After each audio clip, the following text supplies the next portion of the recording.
Love me tender, love have me true. All my dreams fulfill for my darling. I love you, and I always will.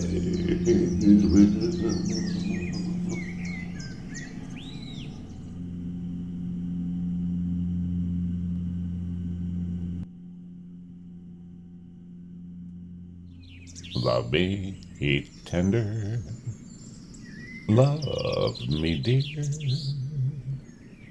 take me to your heart, for it's there that I belong,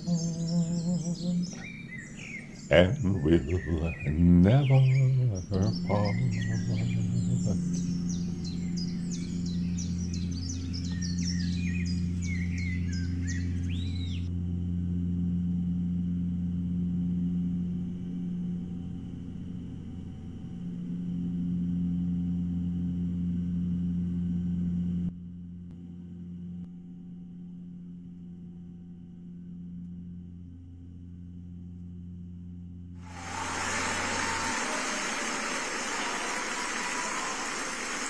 Good evening, everyone. Good evening. Please be seated. Thank you so much.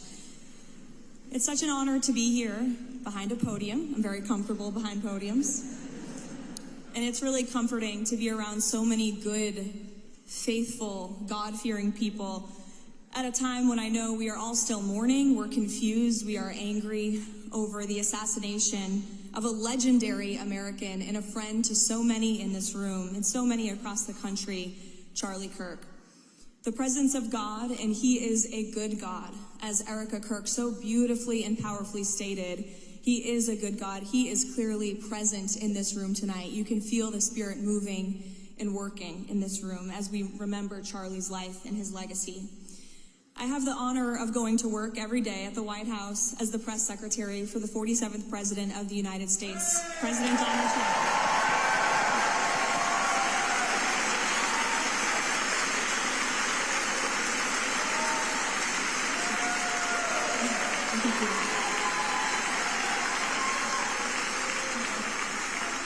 And I repeat that because I would not be in this position if not for the heroic efforts of Charlie Kirk, who turned the political tide among young people in this country and helped usher in President Trump's historic victory on November 5th, 2024.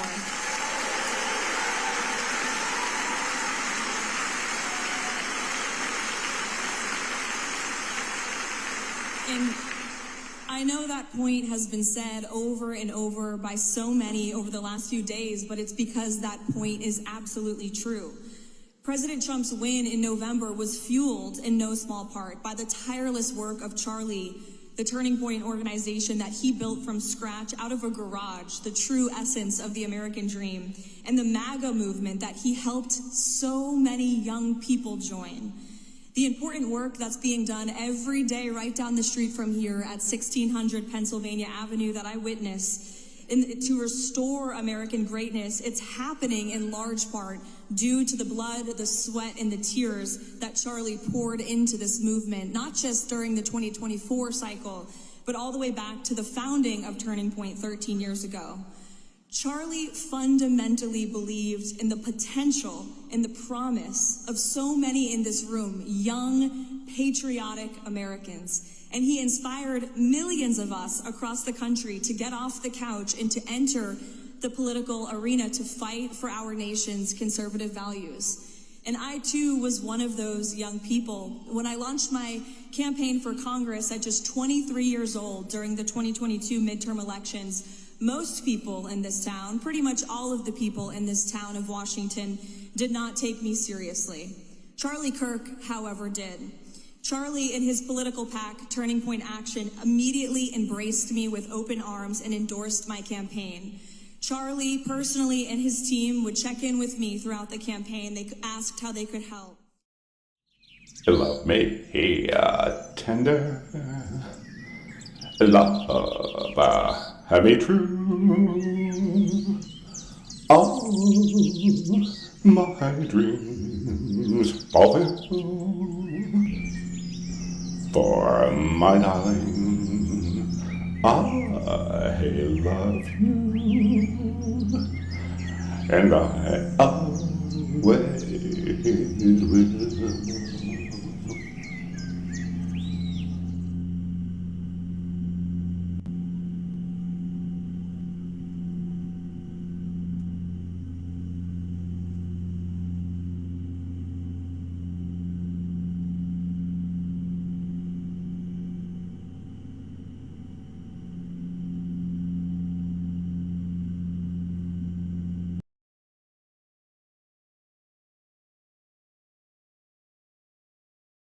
One of my conversations, and Charlie was a target-rich environment for virtues.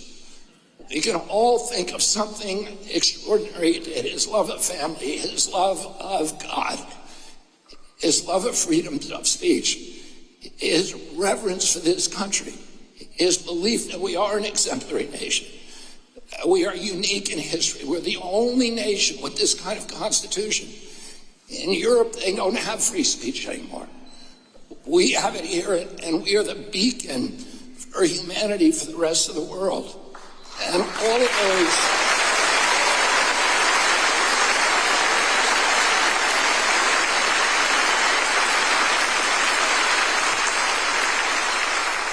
all of those visions, his vision, his mission to preserve those things, his kindness in talking to people with whom he disagreed, are all things that we need to learn and we need to integrate into our own lives.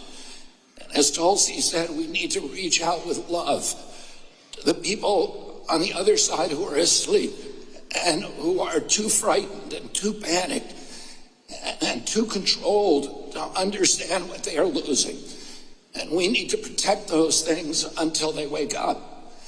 And I had a conversation once with Charlie where we were talking about the danger that we both faced from challenging entrenched interests. And he asked me if I was scared to die. And I said to him, there's a lot worse things than dying. And one of those,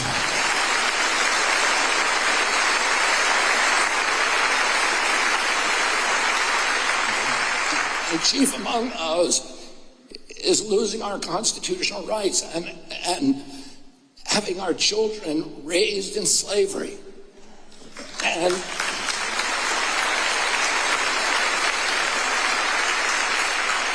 I said to him at that time, I said, sometimes our only consolation is that we can die with our boots on.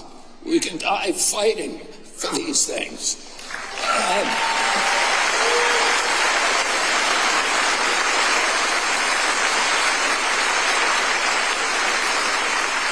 Charlie gave his life so that the rest of us would not have to suffer those fates worse than death.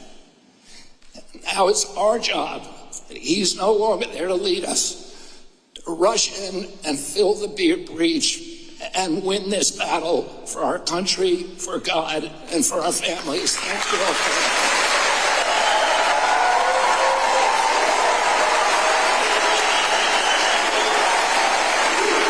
Love me tender, love me true. All my dreams fulfill for my darling. I love you, and I always